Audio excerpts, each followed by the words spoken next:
Assalamualaikum warahmatullahi wabarakatuh. Saya Anggela Vinci Putri dari kelas R10 Akuntansi. Di sini saya akan menjelaskan tentang filosofi riset dalam bidang akuntansi keperilakuan. Langsung saja kita masuk. Yang pertama, kita akan bahas tentang pergeseran arah riset.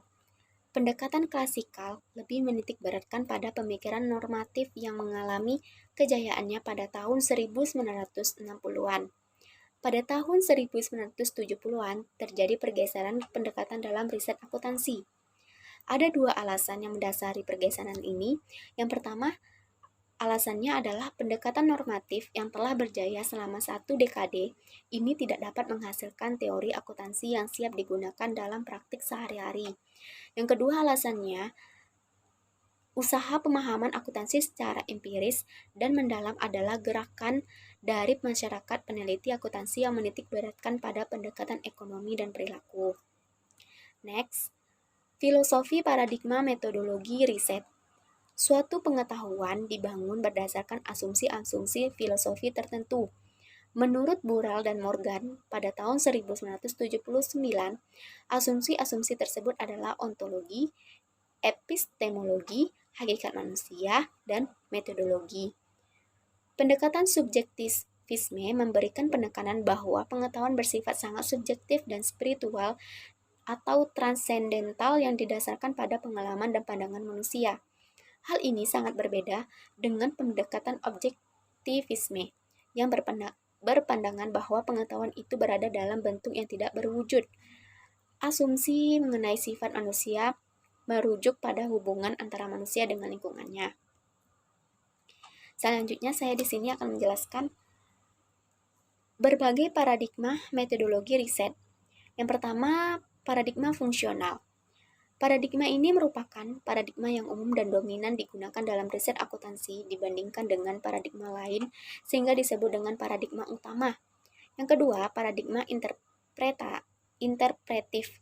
Paradigma interpretif memasukkan aliran etmotodologi dan interaksionalisme, simbolis fenomenologis yang didasarkan pada aliran sosiologis, hermeneutis, dan fenomenologis.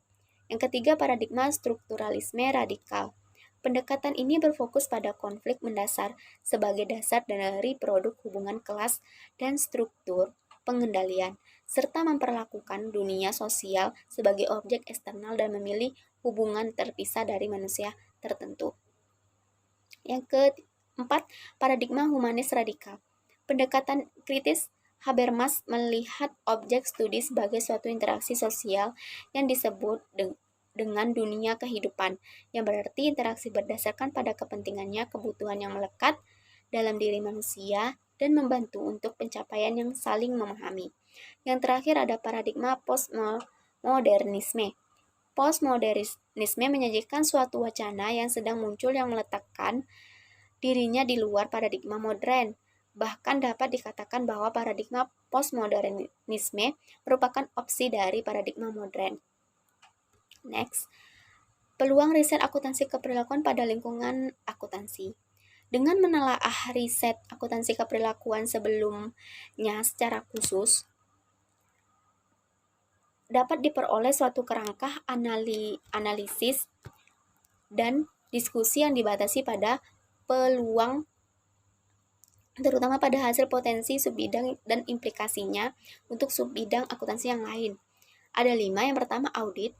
Penjelasan dari ini berorientasi pada pembuatan keputusan dalam audit dan telah memfokuskan riset terakhir pada penilaian dan pembuatan keputusan auditor, seperti perbedaan penggunaan laporan audit dan meningkatkan perkembangan yang berorientasi kognitif.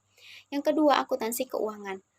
Pentingnya riset akuntansi keuangan yang berbasis pasar modal dibandingkan dengan audit menunjukkan kurang kuatnya permintaan eksternal terhadap riset akuntansi keperilakuan dalam bidang keuangan. Yang ketiga, akuntansi manajemen. Pada awalnya, analisis ini menunjukkan bahwa riset akuntansi keperilakuan dalam bidang akuntansi manajemen merupakan pertimbangan yang lebih luas dibandingkan dengan riset yang sama dalam akuntansi keuangan. Yang keempat, sistem informasi akuntansi. Keterbatasan riset akuntansi keperilakuan dalam bidang sistem informasi akuntansi adalah kesulitan membuat generalisasi meskipun berdasarkan pada studi sistem akuntansi yang lebih awal sekalipun. Yang terakhir, perpajakan. Nah, riset akuntansi keperlakuan ini dalam bidang perpajakan telah memfokuskan diri pada kepatuhan dengan melakukan pengajuan atau pengujian variabel psikologi dan lingkungan. Next, pertumbuhan riset akuntansi. Indikasi penting dari pertumbuhan minat dalam pendekatan perilaku terhadap akuntansi merupakan pengaruh dari paradigma perilaku.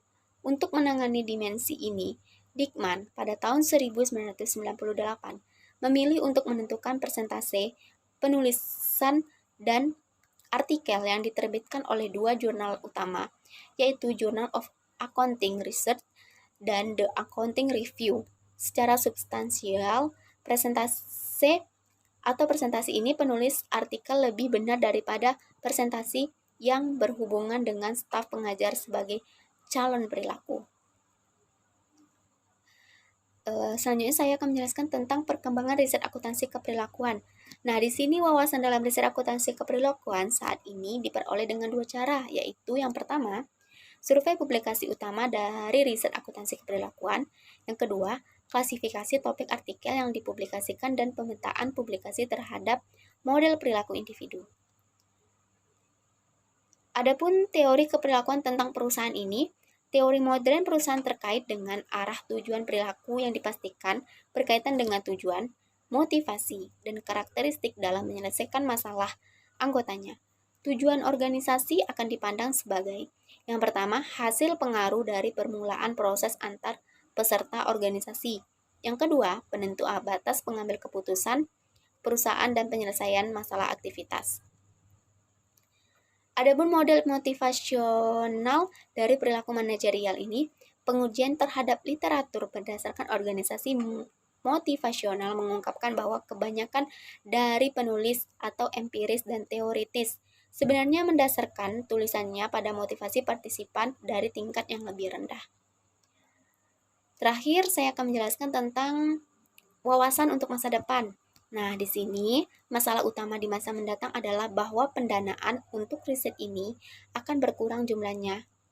Kantor akuntan publik yang termasuk dalam The Big Seven di Amerika Serikat saat ini kurang mendukung riset akademi dibandingkan di masa lalu.